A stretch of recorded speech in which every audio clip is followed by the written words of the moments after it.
दोस्तों नमस्कार। आज मैं आपको बताऊंगा साइबर क्राइम के बारे में, जिसे आजकल डिजिटल अरेस्ट भी कहते हैं। इसके बारे में शायद आपने पहले भी सुना हो या कहीं किसी पेपर में पढ़ा होगा। आजकल कुछ ज्यादा ही पैर पसार रहा है। हमारे देश में आए दिन ऐसी घटनाएं होती रहती हैं। कुछ ऐसी ही एक बड़ी घटना के बारे में आपको मैं बताऊंगा और ऐसा आपके साथ भी हो सकता है। तो आप कैसे बच सकते हैं, वो सब तरीके आपको इस वीडियो के माध्यम से बतलाऊंगा। और अगर आप चैनल पर नए हैं तो चैनल को सब्सक्राइब कीजिए और वीडियो को ज्यादा से ज्यादा शेयर कीजिए, जिससे सभी आसपास के लोग जागरूक हों।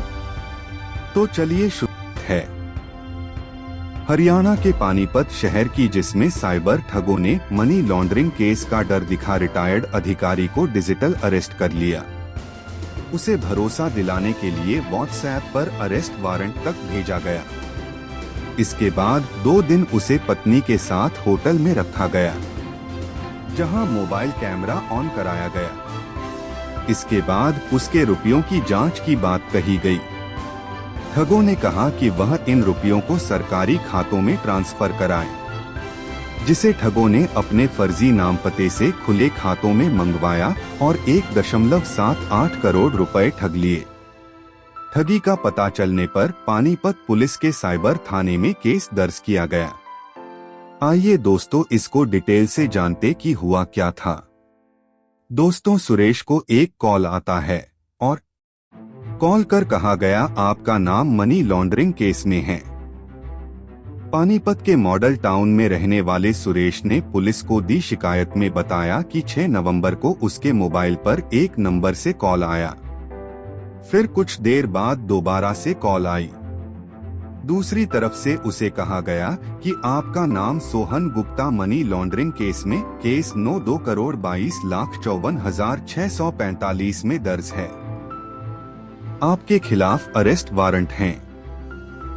फिर उसके पास मोबाइल में व्हाट्सएप पर FIRDL 30452045 की डिटेल्स आई। उनके मोबाइल पर अरेस्ट वारंट की कॉपी भी भेजी गई।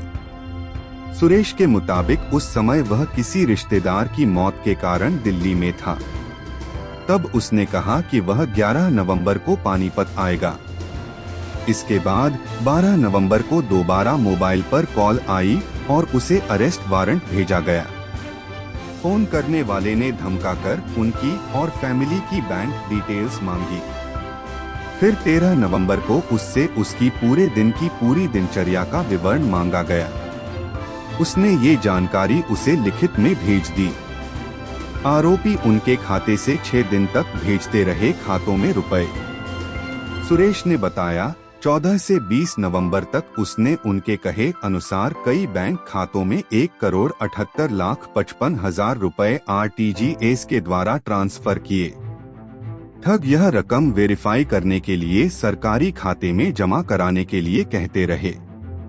उसने बताया कि इसके अलावा दूसरा नंबर जो कि उसकी पत्नी के पास था, उस पर 16 नवंबर के बाद व्हाट्सएप कॉल आने शुरू हो गए।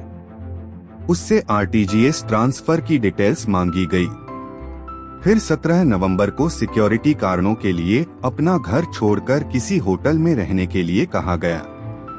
सुरेश ने बताया कि इसके बाद वह 17 नवंबर को उनकी पत्नी के साथ एक चौक पर पानीपत के पास एक होटल में रुके। 18 नवंबर की रात तक उसे होटल में ही रहने को कहा गया। उसी दौरान RTGS ट्रांसफर की डिटेल मंगाई गई।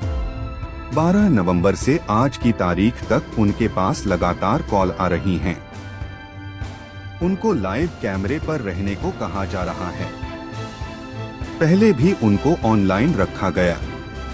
वो सब फर्जी पुलिस थी, यह सुरेश को बाद में एहसास होने लगा। सुरेश ने बताया कि जब आरोपी लगातार रुपए ही ट्रांसफर कराने को कहते रहे तो उसे ठगी का एहसास हुआ।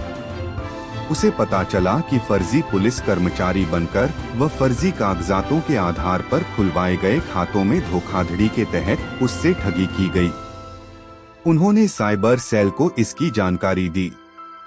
तो दोस्तों, आरोपी पकड़े जाएंगे या नहीं और कब पकड़े जाएंगे, उनके पैसे वापस मिलेंगे या नहीं, इसमें हम कुछ नहीं कर सकते। पर हाँ, आप इसके शिकार ना बने, इसके लिए हम आपको डिजिटल अरेस्ट के बारे में बताते हैं। तो डिजिटल अरेस्ट व्हाट्सएप कॉल पर की जाने वाली ब्लैकमेलिंग है, जिसमें पुलिस की वर्दी पहनकर या सरकारी विभाग का अधिकारी बनकर साइबर ठग लोगों को इमोशनली और मेंटली टॉर्चर करते हैं।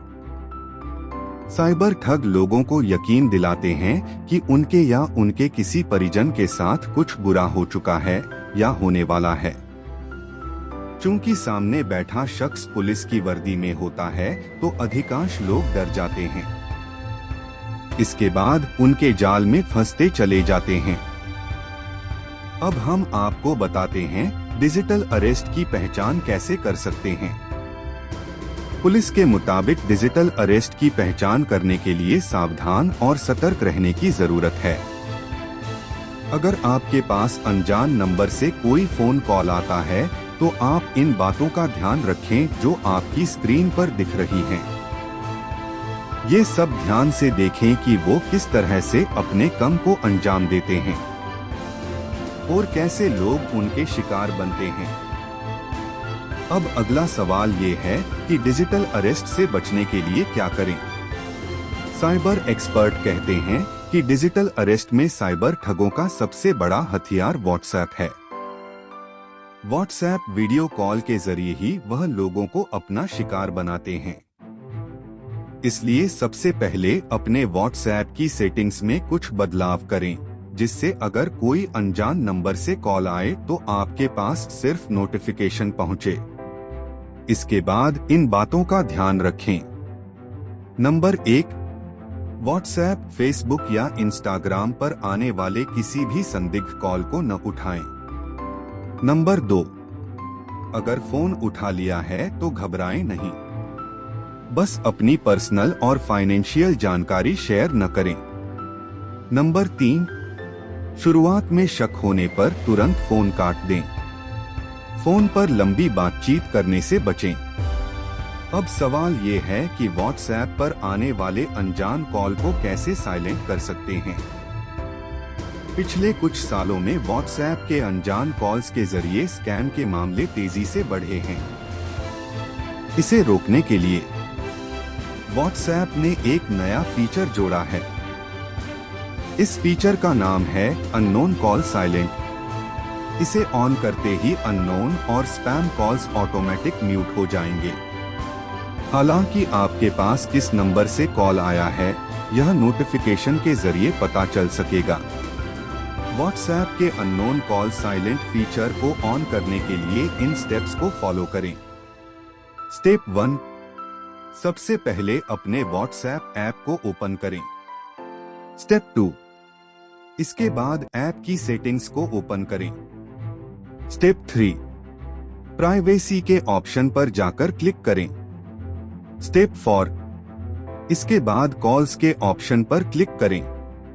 स्टेप 5, यहाँ साइलेंस अननोन कॉलर्स का ऑप्शन मिलेगा, उसे सिलेक्ट करके ऑन कर दें। इससे व्हाट्सएप पर आने वाले अनजान कॉल्स का पहले आपको नोटिफिकेशन मिलेगा।